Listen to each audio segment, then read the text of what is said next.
Hello and welcome to Eco-Terrorism. I'm Zeinab Bailoun. 1 in 3 people today must deal with water scarcity in everyday life. Joining us today to discuss this issue in the studio is Ms. Malakeh Terkawi, an environmentalist. Thanks for joining us today. Thank you.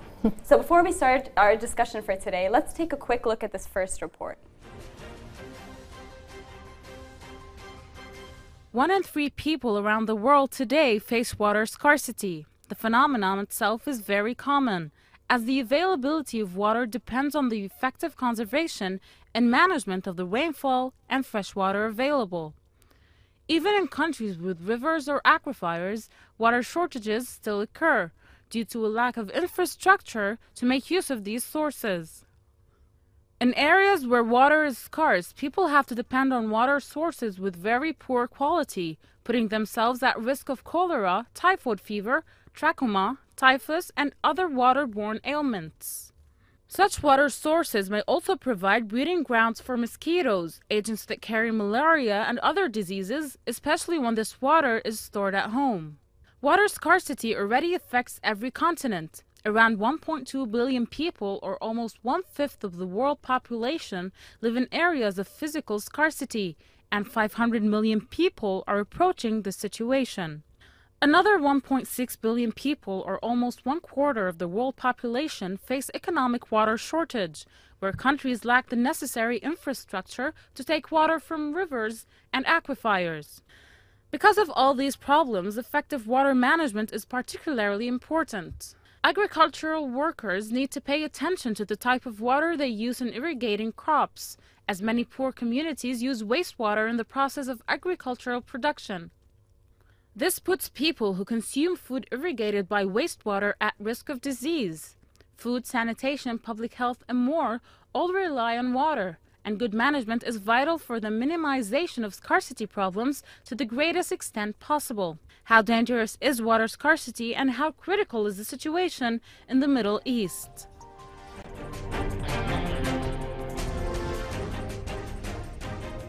So, Ms. Malakeh, you saw the report and you know exactly how common water scarcity is in the world today and how big of a problem it is that we face. So how exactly would you define water scarcity?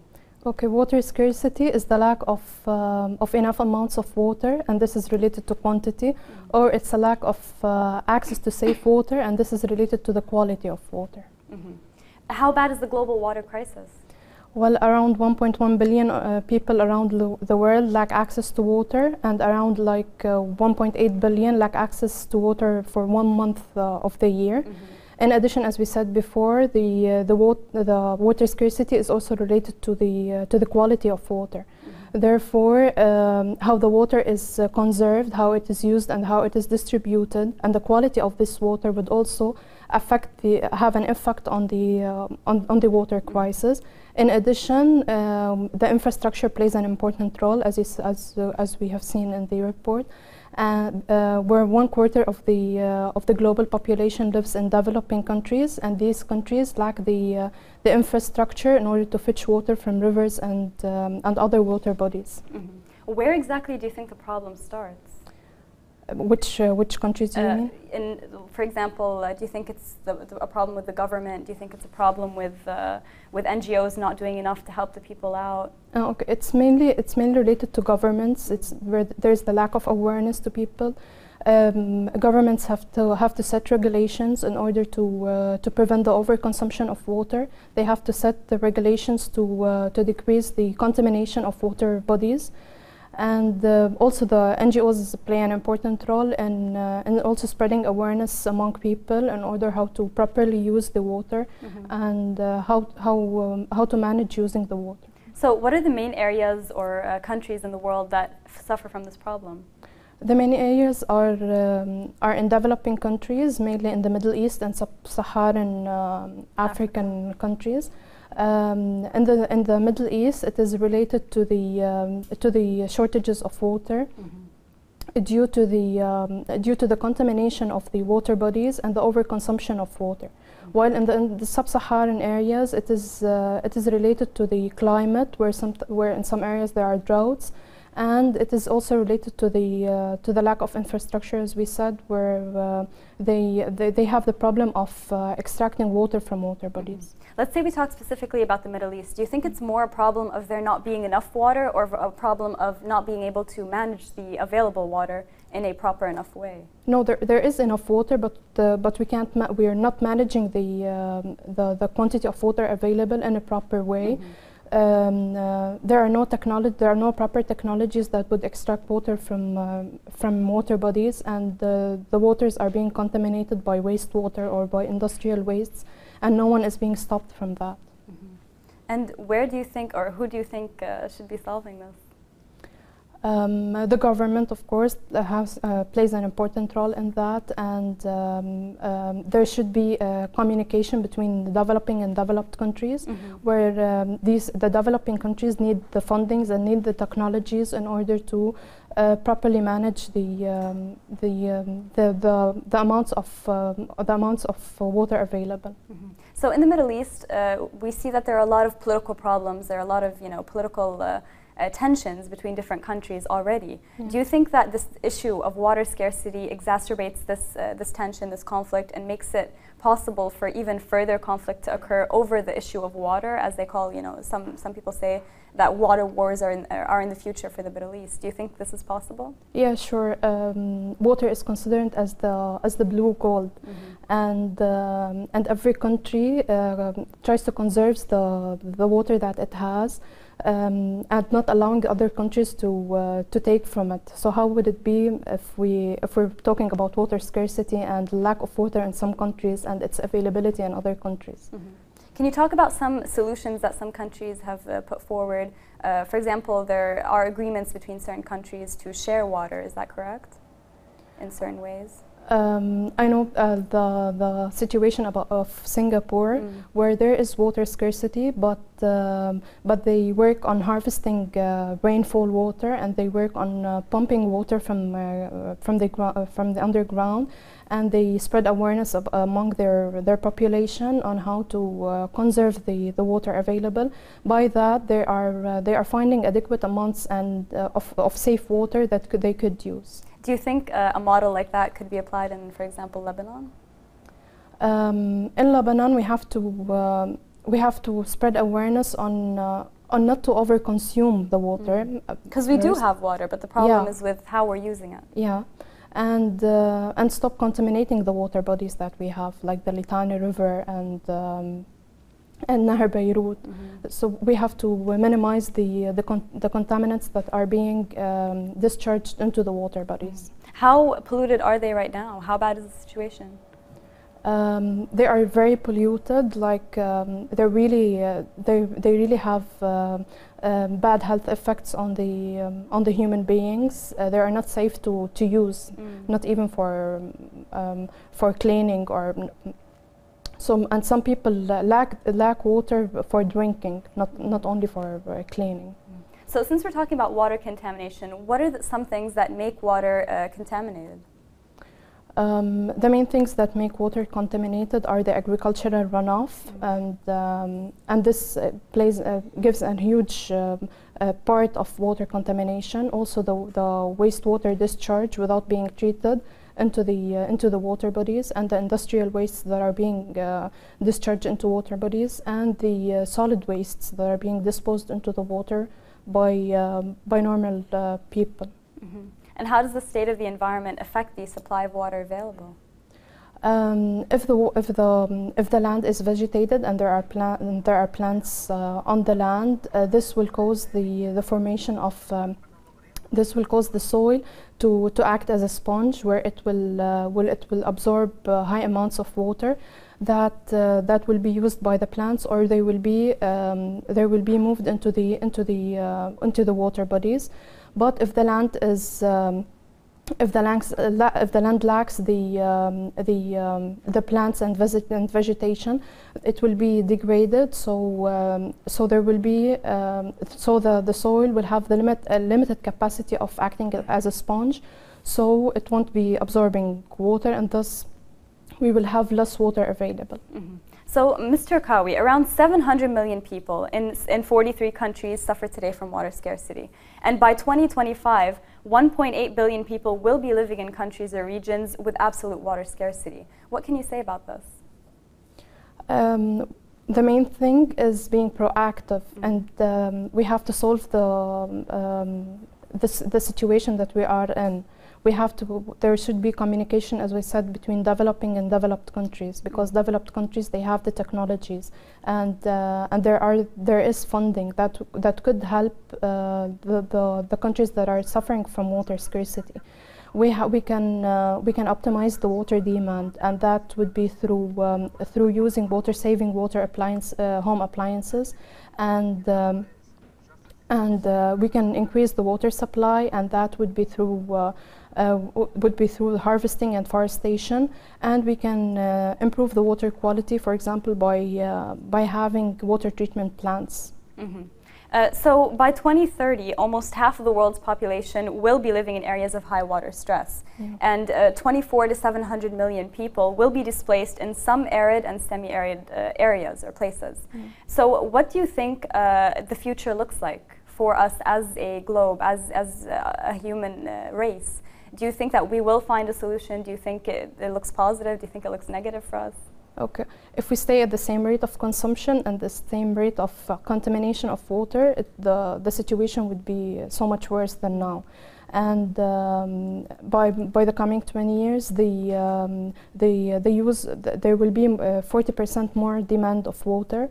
So the available water supplies would be minimal compared to the projected demand of water. And how can we meet this? Do you think that some countries, for example, developed countries will step up to the challenge, they will help out developing countries, or do you think it'll be hard to convince them to take the plunge? It would be hard to convince them, but action should happen, because people will be dying, and water is the most important resource that we need. So there should be interaction between developing and developed countries in order to improve the situation. So 75 to 250 million people will be suffering from water scarcity in Africa alone by 2030. And sub-Saharan Africa has the largest number of water-stressed countries of any region. So what makes this region particularly susceptible to water problems? Okay, the main problem in the sub-Saharan areas is having lack of infrastructure. It is related to economic scarcity. They don't have the funding to extract water from the water bodies. They don't have the awareness of how to consume the water they have. So they need the technologies, and they need the fundings in order to, for example, to have pumps in order to pump water from the underground reservoirs, or to harvest rain when there's floods. So we'll be talking more about this issue right after the break, so please stay tuned.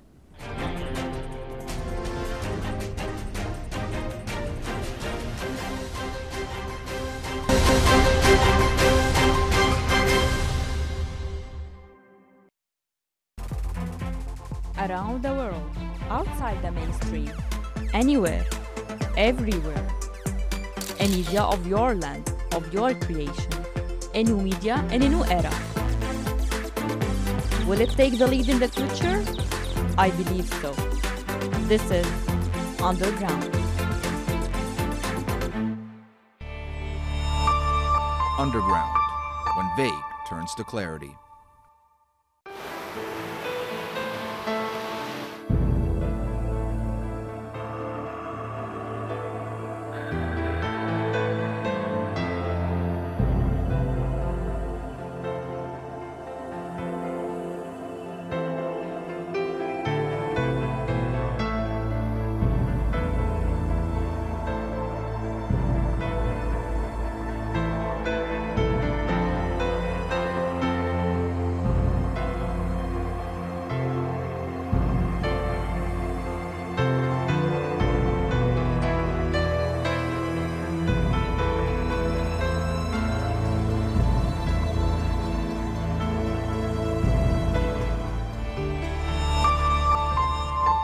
evening.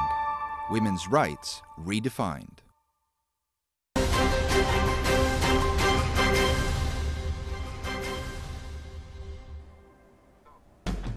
Joining us by phone today is Ms. Farah Asfahani, food safety and clinical dietitian. Thanks for joining us today. Thank you. So how seriously is food security affected by water scarcity? Does water scarcity affect food security on a global level?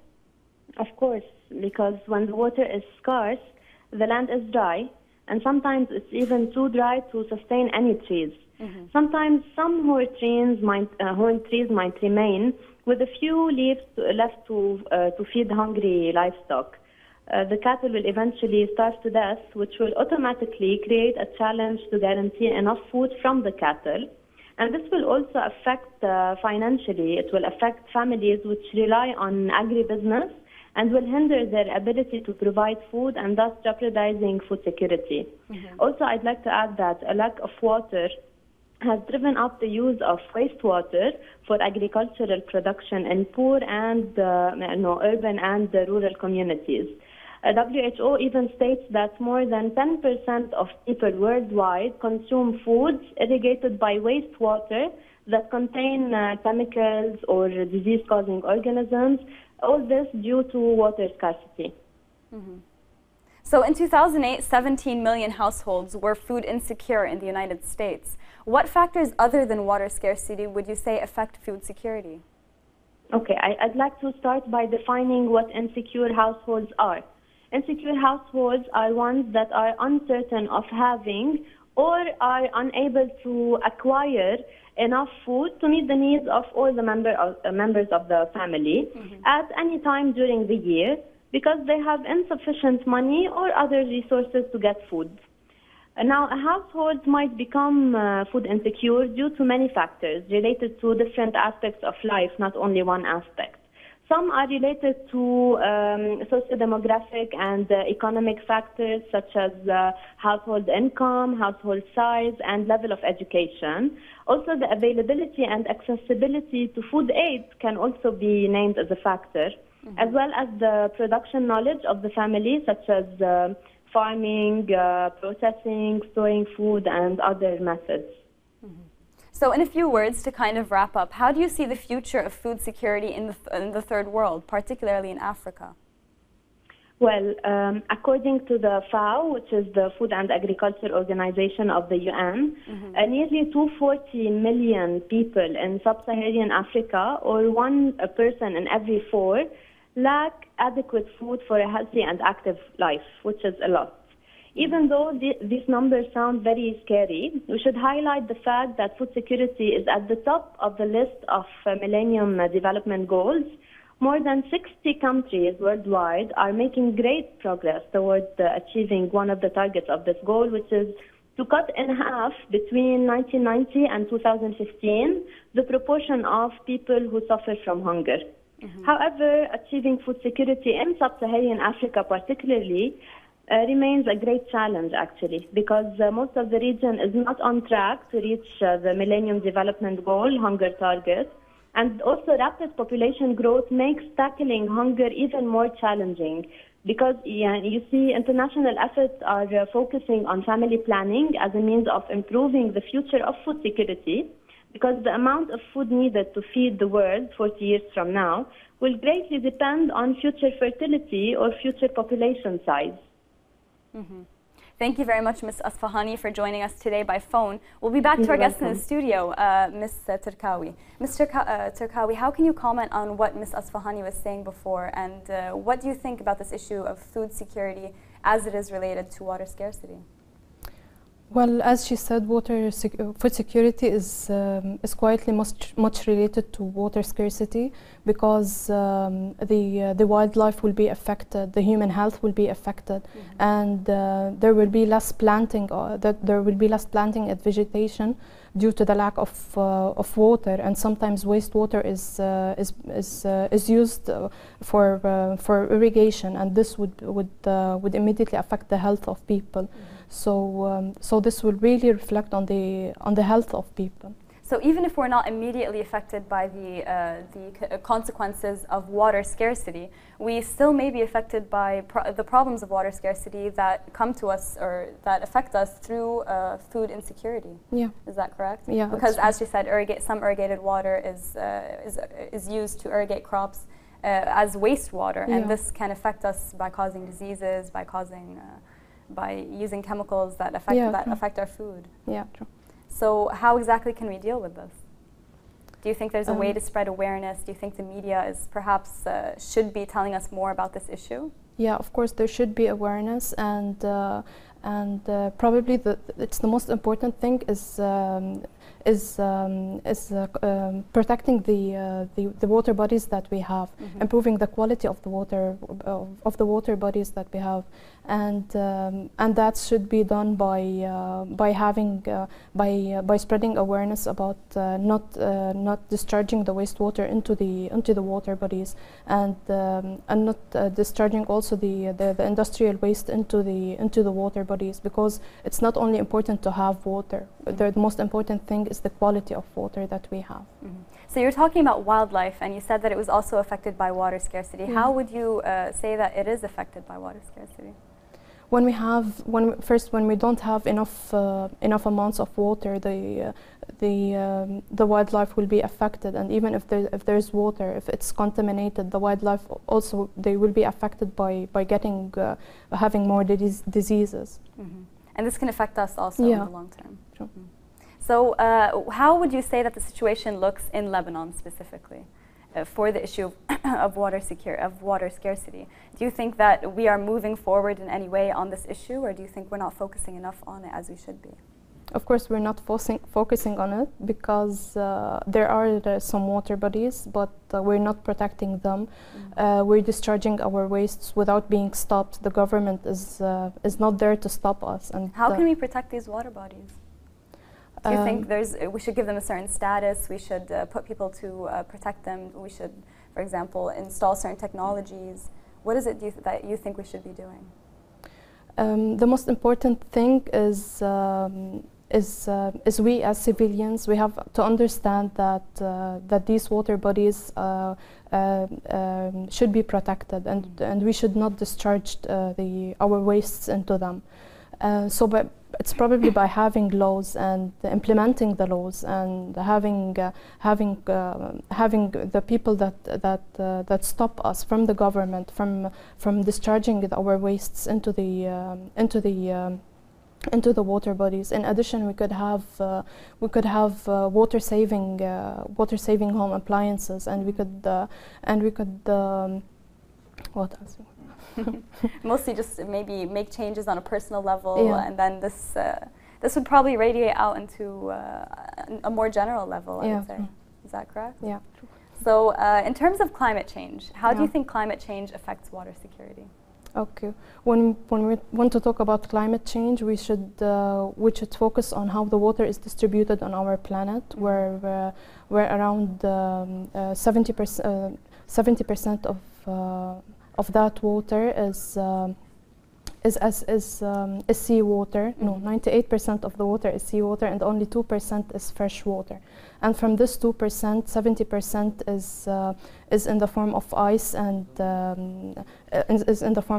and snow, while 30% is in the form of underground water, and 0.5 water is in the form of fresh water bodies, and 0.05% is in the form of water in the atmosphere.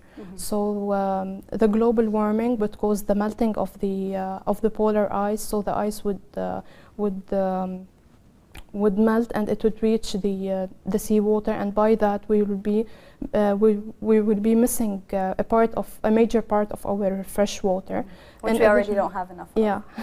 And in addition, the global warming would increase the amounts of water in the atmosphere.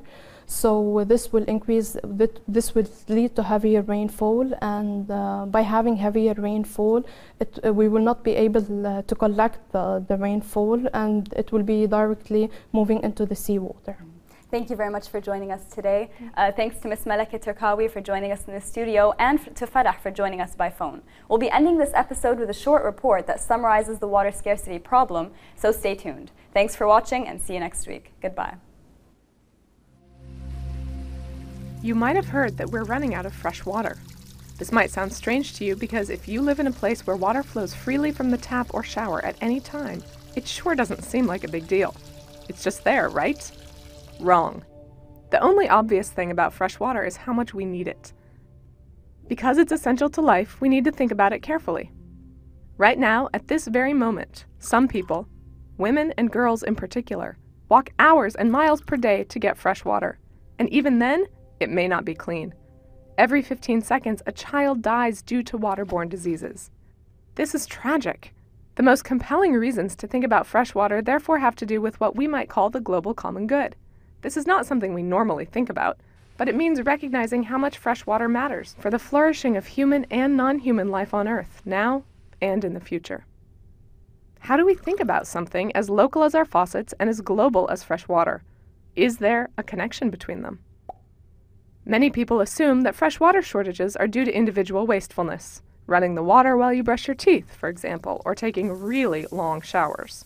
Most of us assume, therefore, that water shortages can be fixed by improving our personal habits, taking shorter showers, or turning off the water while we brush our teeth. But global fresh water scarcity neither starts nor ends in your shower. Globally, domestic use of fresh water accounts for only 8% of consumption. 8%! Compare that to the 70% that goes to agriculture and the 22% that goes to industrial uses.